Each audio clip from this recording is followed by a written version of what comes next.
This channel does not promote any violent, harmful or illegal activities. All content provided by this channel is meant for an education purpose only. আসছি পরে খবরে। নিম্নমানের সামগ্রী দিয়ে ICDS centre তৈরির অভিযোগ। বানারহাটের শালবাড়ির ১ নম্বর গ্রাম পঞ্চায়েতে আইসিডিএস সেন্টার তৈরির কাজ আটকে দিয়েছেন গ্রামবাসীরাই। এলাকাবাসী অভিযোগ করছেন যে প্রায় ১২ লক্ষ টাকা খরচ করে আইসিডিএস সেন্টার তৈরি করা হচ্ছে, কিন্তু নির্মাণ সামগ্রী অত্যন্ত নিম্নমানের। কথা বলবো, রনি চৌধুরী আমাদের সঙ্গে রয়েছেন। রনির কাছে যাব, কিন্তু বাসিন্দারা কি অভিযোগ করছেন যারা কাজটা নিজেরাই বন্ধ করে দিয়েছেন, শোনাবো তাদের বক্তব্য। আমাদের অভিযোগ হলো আমাদের এখানে কাজ হচ্ছে আইসিডিএস এর, যে নর্মতম যে কাজটা হচ্ছে যে একদম নর্মাল, যে আমরা তো জানি সবাই যে দুর্গাপুরের রড দিয়ে কোনো কাজ হয় না। তা সত্ত্বেও ইঞ্জিনিয়ার বললেন ওগুলো ইসে দিয়ে কাজটা হচ্ছে। তো আমরা চাচ্ছি এখানকার স্থানীয় হয়ে যে কাজটা ভালো হোক। এখানে ফার্স্ট নিচের যে কাজটা আছে সেভাবে সিমেন্ট বালু রাঙাতির বলে দিচ্ছে নানাইট বারে, ঠিক আছে, বালু চলে না। নিচের কাজটা সঠিকভাবে হয়নি। আইসিডিএস সেন্টার অনেক আমরা ফেসবুকে অনলাইনে দেখি এসব জিনিস, যে অনেক জায়গায় ভেঙে যাচ্ছে। যে আমরা পাড়াপতি হিসেবে এটাই চাচ্ছি যে এখানে যাতে এরকম দুর্ঘটনা কিছু না হোক, সঠিকভাবে কাজটা হোক। এখন কি কাজ বন্ধ করে দিয়েছেন? কাজ এখন বন্ধ আছে। মানে আমি চাচ্ছি যে আমরা গ্রাম্য হিসাবে আমরা চাচ্ছি যে বিডিও সাহেব এসে এখানে একটু তদন্ত করে দেখুক ব্যাপারটা। বিডিওর সাথে যান, কথা বলে নিন, উনি যদি আমাকে দিতে বলেন আমি দিয়ে দেবো। না, ওনারা অভিযোগ করছেন নিম্নমানের কাজ হচ্ছে, সেটা আপনি বিডিওকে বলুন। রনি চৌধুরী আমাদের সহকর্মী রয়েছেন। রনি, যারা সাধারণ মানুষ গ্রামবাসী তারাই বুঝতে পারছেন যে এত নিম্নমানের সামগ্রী, তারা নিজেরা কাজ বন্ধ করে দিচ্ছেন। ব্লক অফিসার, ব্লক ইঞ্জিনিয়ার যাদের দায়িত্ব, তারা করছেনটা কি? দেখো, একদমই তাই। বিষয়টি হচ্ছে যে তোমাকে বলে রাখা দরকার যে উত্তরবঙ্গে বিশেষ করে ডুয়ার্স অঞ্চলে যে সমস্ত নির্মাণ কাজ হয় বা সরকারি প্রকল্পের কাজ হয়, তার জন্য কিন্তু বালু একটা বড় ফ্যাক্টর।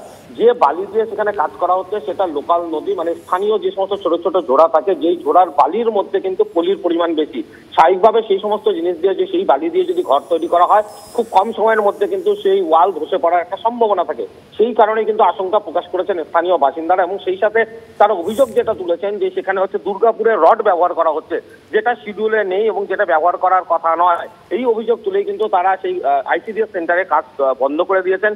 12 লক্ষ টাকা ব্যয় করে কিন্তু এই আইসিডিএস সেন্টার তৈরি করা হচ্ছিল বানারহাট ব্লকের শালবাড়ি 1 নম্বর গ্রাম পঞ্চায়েত এলাকায়। এবং যখন গ্রামবাসীরা এই বিষয়টি তাদের নজরে আসে, তারপরে তারা বাধা দেন, কারণ তাদের মনে সন্দেহ তৈরি হয় রাতের বেলা করে কিন্তু সেখানে মূলত মাল ফেলা হচ্ছিল। বিশেষ করে নিম্নমান সামগ্রী রাতে এনে তারপরে কাজ করা হয়, এবং যার ফলে তাদের মনে সন্দেহ তৈরি হয়, এবং তারপরেই গ্রামবাসীরা জোটবদ্ধ হয়ে কিন্তু সেই কাজ আটকে দিয়েছেন। এখন তাদের একটাই দাবি যে ব্লক প্রশাসনের আধিকারিকরা এসে তদন্ত করে ব্যবস্থা নিক।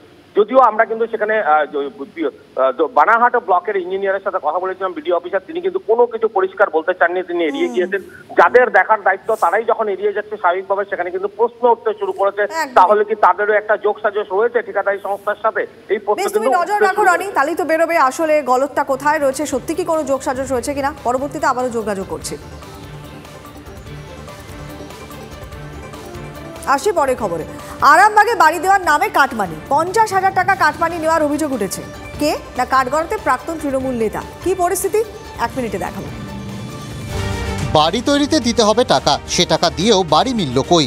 টাকা ফেরত দিতেও নাকি বেঁকে বসেছেন। বিশ্বজিৎ রায় নামে ওই নির্দল কর্মী আগে সক্রিয় তৃণমূল কর্মী ছিলেন বলে অভিযোগ। পঞ্চায়েতে দলের টিকিট না পেয়ে নির্দল হিসেবে লড়াই করেন।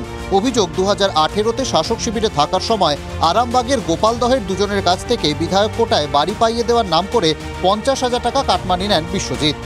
বাড়ি তো দেয়নি, তো টাকাও পাইনি। কতদিন ধরে চলছে এটা? হয়তো 18 সাল না কত সাল। 25,000 টাকা নিয়েছিল আর কি আমার বাড়িতে এসে। আমি দেখ বাবু তুই ঠকাবি নি, হ্যাঁ, তো আজ পর্যন্ত সে টাকাটা রিটার্ন করলো। আইনিভাবে আমি ওটা নেবেন। শাসক দল ওরা টিকিট পেয়েছে, আমি নির্দল হয়েছে ক্যান্ডিডেট হয়েছে দাঁড়িয়ে ছিলাম ওনাদের বিরুদ্ধে। সেই চক্রান্ত ওরা আমাকে চক্রান্ত করে ফাঁসানোর পরিকল্পনা করছে। টাকা দিয়েও আজও মেলেনি বাড়ি। বিষয়টি নিয়ে প্রশাসনের দ্বারস্থ হতেও ভয় পাচ্ছেন প্রতারিতরা। আরামবাগ থেকে তন্ময় বৈরাগীর রিপোর্ট, TV9 বাংলা। এরাজ্যে বালি মাটি পাচার হয়ে যাচ্ছে বিহারে। অভিযোগ দিন দিন মাটি মাফিয়াদের স্বর্গরাজ্যে পরিণত হচ্ছে মালদা। প্রশাসনের একাংশের মদত ছাড়া কি করে সম্ভব, এই প্রশ্ন তুলছেন বিরোধীরা। মালদার হরিশ্চন্দ্রপুর এলাকা, আর এখানেই নাকি মনের সুখে মাটি তুলে পাচার করে দিচ্ছে মাটি মাফিয়ারা।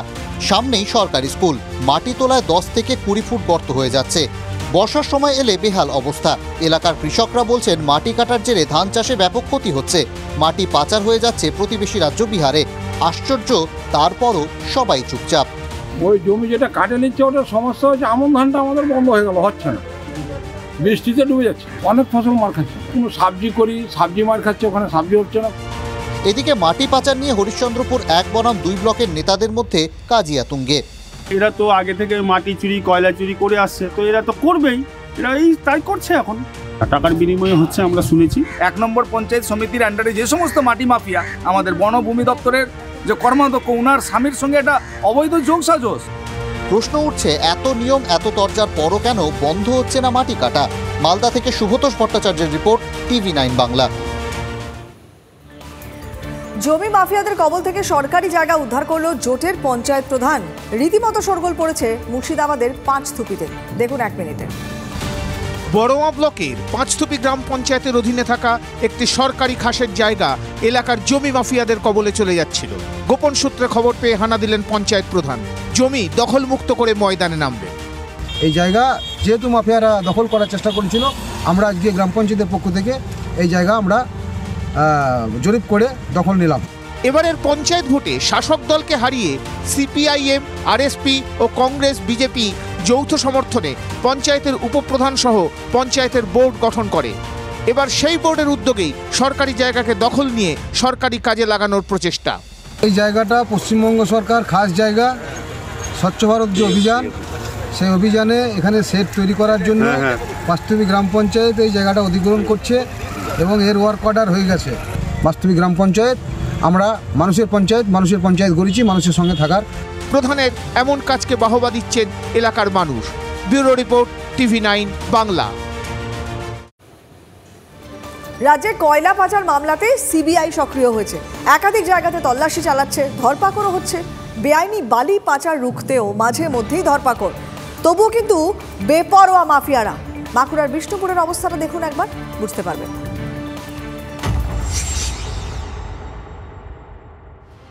রাজ্যে কয়লা পাচার মামলায় সক্রিয় CBI। একাধিক জায়গায় তল্লাশি চালাচ্ছে, ধরপাকড়ও হচ্ছে। বেআইনি বালি পাচার রুখতেও মাঝে মধ্যেই ধরপাকড়। বাঁকুড়ার বিষ্ণুপুরের অবস্থা দেখুন।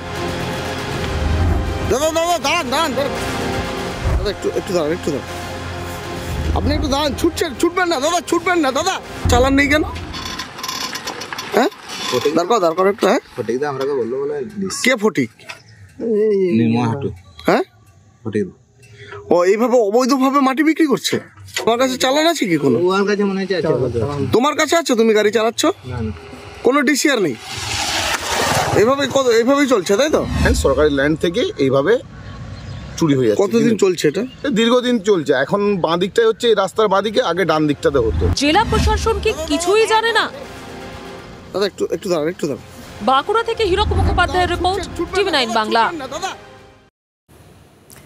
গত 8 মাস ধরে বকেয়া সরকারি অ্যাম্বুলেন্স নিশ্চয়জানের বিল, স্বাস্থ্য এবং জেলা প্রশাসনের দ্বারস্থ হয়েও নাকি কোনো সুরাহা মিলছে না। অবশেষে পরিষেবা বন্ধ করে প্রতিবাদে নিশ্চয়জানের মালিকরা। কি অবস্থা দেখুন সেখানকার। মুখ্যমন্ত্রী মমতা বন্দ্যোপাধ্যায়ের অনুপ্রেরণায় তৈরি রাজ্য সরকারের প্রকল্প নিশ্চয়জান। জরুরি ভিত্তিতে রোগীর কাছে অ্যাম্বুলেন্স পৌঁছে দেওয়া মূল উদ্দেশ্য। অথচ নিশ্চয়জানের নিশ্চয়তা কোথায়?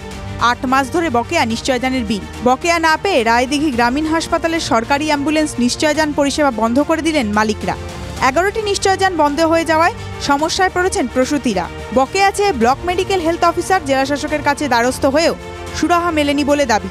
7 থেকে 8 মাসের পর্যন্ত মালিকদের হচ্ছে বকেয়া বিল বাকি। আমরা তেল কিনতে পারছি না, ড্রাইভারের মাইনে দিতে পারছি না। টাকা পাইনি, ওরা তো আমাকে জানিয়েছে, আর আমিও আমার উপরমহলে জানিয়েছি। অল্প কিছু টাকা আমরা পেয়েছিলাম, সেটা তাতেই আমাদের যা টাকা মানে ওদের যা বাকি, অনেকটাই বাকি রয়ে গেছে। এখনো সামান্য কিছু টাকা ওরা পেয়েছে। গ্রামের বহু জায়গায় কোনো ডাক্তারের সাহায্য ছাড়াই ডেলিভারি করানো হয়। এর জেরে মা ও সদ্যজাতের উভয়েরই ক্ষতির সম্ভাবনা থাকে। নিশ্চয়জানের অনিশ্চয়তা আরও বাড়ার আশঙ্কা। শুভেন্দু হালদারের রিপোর্ট, TV9 বাংলা।